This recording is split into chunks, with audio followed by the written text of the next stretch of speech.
In my clinical experience, the right side SI pain is a lot more common than left-sided SI pain. But regardless, when this is happening, it's not comfortable. You don't want to go on walks. You don't want to hit your workouts.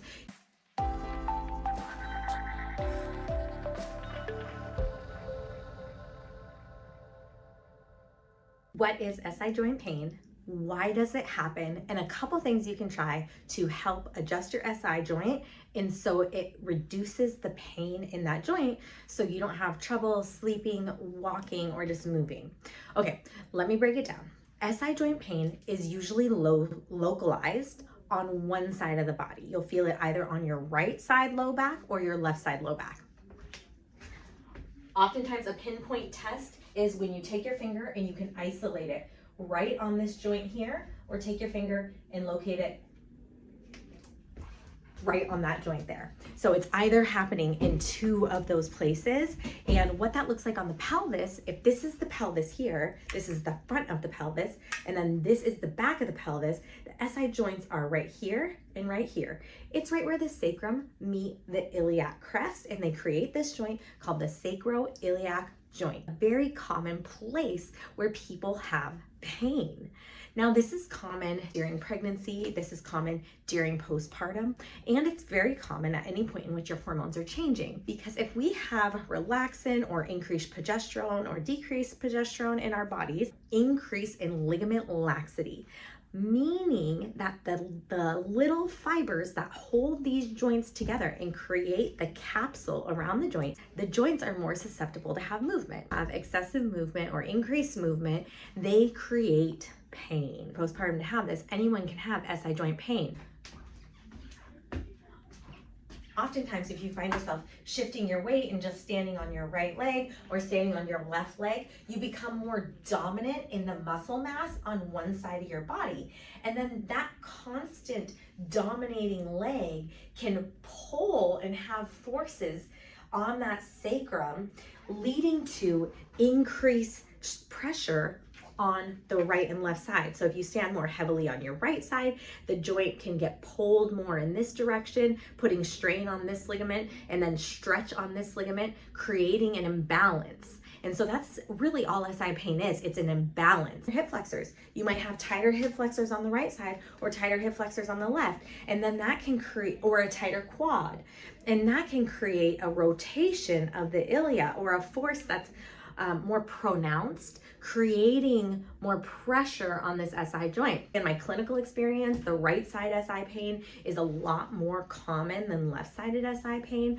But regardless, when this is happening, it's not comfortable. You don't want to go on walks. You don't want to hit your workouts. You almost feel like maybe you're going to slip a disc. Maybe it stimulates a little bit of sciatic pain for you, which is pain running down your leg. Have SI joint pain, you want to get out of it as quickly as possible. A couple of my favorite stretches and techniques to help adjust your pelvis, get back into alignment, and so you're not having that strain on either SI joint.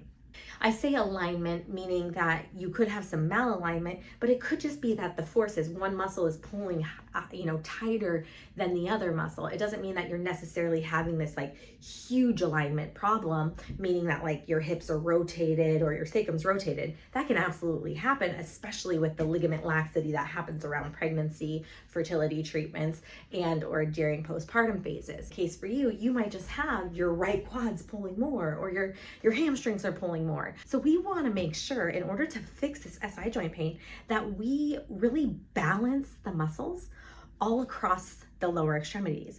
So we want to balance the hip flexors. We want to balance the glutes. We want to balance the hamstrings and balance the adductors and balance the pelvic floor. There's not any asymmetric forces pulling on the sacrum or the ilia, creating SI joint pain. Which is why it can be really important to work with a pelvic expert physical therapist who can help you balance all of these muscles. They're gonna be helpful, but the issue is, like, I don't know for you and your body, is it your right quad that's pulling more than your left quad? Do we need to stretch your left hip more because it can't get into full extension or full flexion? So you just wanna make sure that you're doing this on both sides. And a lot of times when people have pain just on the right side or pain just on the left side, they just focus on that side, but it's really actually super crucial that you focus on both sides of the body. It might have you bias, oh, you actually need to stretch this muscle group more than this muscle group. Okay, so let's get into it. I'm gonna give you exercises that I want you to do to try to balance your SI joint. These are the 3 that I do when my SI is bothering me that absolutely help and take the pressure off my SI joint. So follow me along and do these with me and see if they help balance you. If you've been dealing with chronic SI pain for a long time, you might have a lot of balancing that needs to happen from all across the world, really, and come for intensives where they do either like 3, 4, 5 days of treatment in a row for longer periods of time to really truly break down all the compensations and completely balance the muscles on both sides of the pelvis, and so they're not dealing with pain in that SI joint anymore. Build and strengthen. Once you get that alignment corrected and the balance of all the muscles across the SI joint corrected, then you have to strengthen the muscles to help protect and stabilize the joints as well. Okay, let's follow along. We're gonna do these together. The very first stretch I want you to get into, which I have the table lined up as a couch would be, the height of a couch. Leg forward, and this back leg is flat on the table on this side, and the front of the thigh on the other leg. And then you can walk. We are gonna balance, is gonna be the inner thighs, and this will pull and attach right here. And if they're tight on one side or another, they are gonna create asymmetrical pull and can pull on this joint from this attachment. And so stretching the inner thighs can be a great idea in order to help balance the muscles and decrease that SI joint pain.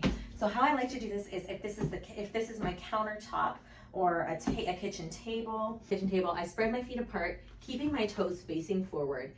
Then I'm gonna drop my left glute to the left back wall, creating a tilt in the pelvis. So I'm not bending the knee and coming over, although I could, but to get those upper fibers that attach to my pelvis, I'm just rotating my left glute to the back wall and feeling that inner thigh attachment.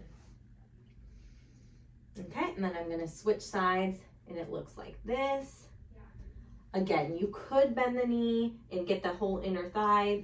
That does work, but make sure you're also spending time doing this rotation. If it is too painful on the SI joint, then you're gonna wanna modify and go into that knee bent position and just be in this nice stretch of the inner thigh position, holding it here. And again, 1 to 2 minutes each side, truly trying to create change and balance on the inner thigh muscles and how the muscles are pulling on the pelvis.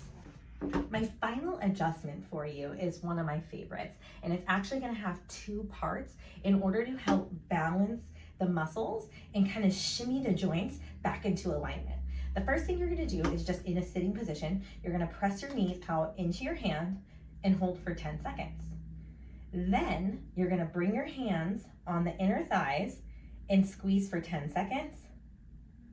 Let it go, squeeze for 10 seconds, let it go, and squeeze for another 10 seconds, and let it go. That is a modified shotgun technique that you're doing there. It's called a muscle energy technique, and it is called the shotgun technique, and we're using that to help balance the alignment of the sacroiliac joint. Okay, once we get into that, then we're gonna move into correcting for an anterior pelvic or anterior ilia. And you don't really have to worry about that as much, what it's called, but I do want you to do this to see if this helps adjust the SI joint pain. And what you're gonna do is you're gonna press this heel of one leg into the ground while lifting up the knee into your hand, giving yourself some resistance. I'm probably giving myself 20% resistance and pushing down with 20% force. Holding here, you're gonna hold for 10 seconds, let it go. Hold for 10 seconds, let it go. Hold for 10 seconds again, let it go, and then stand up and see if that SI joint pain is better. If that SI joint pain is not better, then I want you to do it on the other side. And so you're simply just gonna press this heel down into the ground, the opposite side, lift the opposite knee into the hand, pressing down 20%, lifting up 20% with the other one, holding, let it go, hold again, let it go, and do it again, and let it go. Exercises that can really change the game when it comes to your SI joint pain. But again, you have to balance all the muscles of the pelvis. And so we didn't talk about the pelvic floor today, and we didn't talk about the hamstrings or the quads. And so we want to make sure that you also balance those muscles as well. I will probably do another video later this week about how to take this a step further and do a little bit more pelvic balancing for SI joint pain. I'm Dr. Allison Felt. Please like and subscribe to these videos. We love being able to help you live a pain-free life and feel your ultimate best so you can have the fulfillment that you truly desire. Please like and subscribe, share these videos, and we hope that you find them valuable. Drop us a comment if you have any questions below. Take care.